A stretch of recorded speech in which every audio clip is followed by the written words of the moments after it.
if you're new to the channel, I drive a Citroen C5 Tourer 2010 model with a 2-litre HDI engine, 163 horsepower, and it replaced a car that was more or less identical, just in terms of trim, colour and whatnot, but it was a 1.6 HDI diesel with 110 horsepower. I've already done one update. I did an update at 7 months, and yeah, nothing's changed since then. The car continues to be utterly reliable, apart from the repairs I did when I got the car, because I think when you buy a car second-hand, usually there might be something wrong with it, and that's been fixed. Well, at least 10-year-old cars, 12-year-old in this case. God, time flies by. But anyway, it's been utterly reliable. The only thing that was really getting on my nerves was the consumption, and I thought the consumption of this car was going to be significantly higher than the 1.6. The 1.6 was very frugal. Now, I've done lots and lots of miles or kilometers, whichever is your persuasion, in recent months. I've done about 8,000 kilometers, which is about 5,000 miles in the last 3 months, which is significantly more than I usually do. Usually I only do about 1,000 kilometers per month, or roundabouts that, doesn't matter, a little bit more. So that's about 620 miles, I think. And so doing 8,000 instead of what would have been probably 3,000 is quite a departure from the norm.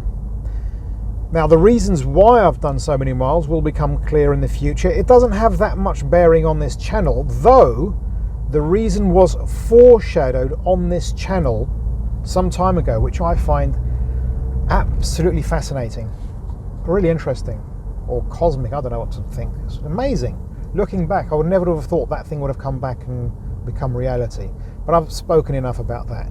But anyway, lots and lots of miles, performed admirably. The consumption has been incredibly good. As I said, I was expecting this car to consume a lot more. The previous car I had, the 1.6, I kept detailed records. Over the course of the 70,000 kilometers, it did an average of about 6.21, if I'm going to be very pedantic and nerdy. Mostly town driving, but with a mix of motorway and out of town driving, you know, B roads, or whatever you want to call it. This car's been doing the same sort of mix over the past 23,000 kilometers. Same thing, mostly town driving, but a mix of motorway and out of town driving. And it has averaged 6.31. 6.31. 0.1 of a litre more. I cannot believe how good that is, because I was expecting something like 1 litre per 100 kilometers above the previous car's averages, or maybe at best 0.5 of a litre, which was my previous estimate, and I was happy with that. 0.1, and what's more, over the course of these trips, I haven't been exactly hypermiling, as they say. I haven't been going easy. Why is that? Well, over the course of these many miles I've done, I've had to be at a certain place at a certain time, far away from home, which means getting out of the house at a certain time to be there. You get the idea. I have to be somewhere at a certain time. But my significant other has been with me on all these journeys. And I don't know if any of you are married, probably are. Those of you with wives will probably relate to this. And I don't mean to bash on women at all, but there does seem to be a common criticism of women that is rather well founded. So you can imagine the scenario. I tell my wife, look, we're going to leave tomorrow at 8 o'clock, not at 8:05 or 8:03, 8 o'clock. And you look in their eyes and they have listened to what you've said, or at least heard you, and then it's 8:15 the next day and you're wondering what the flip is going on, because you're still at home and with perhaps no clear time of when you're going to depart. And we'd get out so late that I would have to cane it. I would have to really step on the throttle to get there on time. So that is not good for fuel consumption. Yet this car has averaged something like 5.8, 5.5 over the course of these trips. and sometimes you've got some city driving mix, so that makes the average go up a bit. So this has been incredibly good in terms of consumption. 5.5, and I'm caning it and, you know, really going uphill and still stepping on the throttle. It's been brilliant. I mean, I can imagine if I go slowly, I'm probably going to get stupidly low averages. It's going to be brilliant one day. Don't know if that's ever going to happen. I have to be by myself, because if I'm with her, I'm sorry, baby, if you're watching, but you are a bit of a late person. Oh, flipping hell. So yeah, even under duress, this car performs well. Been brilliant. Anyway, speaking of performance, I also put an Android head unit some time ago, and I'm still using it. I still haven't ripped it out with my bare hands and thrown it out the window, as sometimes I feel like doing. And if you're waiting for the install video, I swear I'm working on it. I just don't have the time to work on it as much as I would like. But anyway, with that said, it's actually been very, very, very, very, very handy because of Android Auto.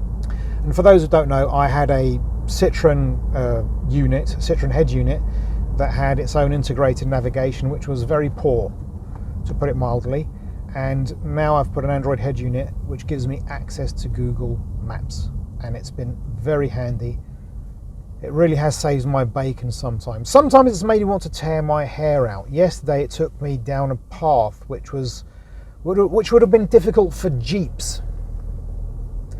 And not even with my hydropneumatic suspension set on high was I brave enough to go along that path. And it said, no, this is the way, 2.2 kilometers down this way. Absolute rubbish. But anyway, that's been the exception to the rule, because it's been very good. That and Spotify as well. To select like a playlist, very easy, quickly done. Which of course I'm not really happy doing, because this is a touchscreen after all, and that's been horrible to use. Touchscreens really do suck. So I've been trying to just, you know, plug in a destination and then not fiddle with it for the rest of the trip. And I've done that, and that's been successful. The unit itself, I maintain, is just absolute garbage. It really is crap. It's very slow. It's not reliable. It doesn't connect to the phone straight away wirelessly. If you plug in, you know, the USB cable, then it works. But I still don't recommend this to anyone. I don't think I found something about something I think I forgot to mention was that the unit actually came full of music, full of someone's music when it came from the factory out of the box. So this was probably someone's before it was mine. They returned it, and they didn't even bother to format the unit. So, Johnson, your units really suck. So yeah, this is a vlog. I've never done vlogs before. I don't know if vlogs are good or not. But, you know, YouTube's just a hobby to me. I think there are people who take this a lot more seriously than I do. And I don't really take it seriously at all. In fact, I do everything wrong. YouTube always say, you know, tell people to subscribe at the beginning, do the call to action at the beginning. I only do that at the end. And I only began to do it about a year ago. Before that, I would say, subscribe if you like, I don't care, that sort of thing. The merchandising was, people probably think it's a cynical cash grab, but it really isn't. I really thought I was going to, you know, give something back to the community. T-shirts for the C5 crowd. But yeah, also this channel is not supposed to be a professional thing at all. Don't expect, you know, me to become a full-time YouTuber and quit my job. That's not happening. But by the way, it's still very interesting doing this, and I do enjoy editing videos. But that's enough from me. I've already talked way too much in this video, and it's very long already, goodness me. I'm trying not to make videos that are too long, because then it'll take a lot of time to edit, and sometimes it can be a bit boring. Even though I do like editing videos, sometimes it can be a bit of a pain in the backside to wade through lots of footage. So I'm going to shut up now. Thank you very much for watching. I hope you subscribe. I hope you check out comfortablecar.club for lovely C5 themed t-shirts and more, not just C5 themed t-shirts. And I bid you farewell.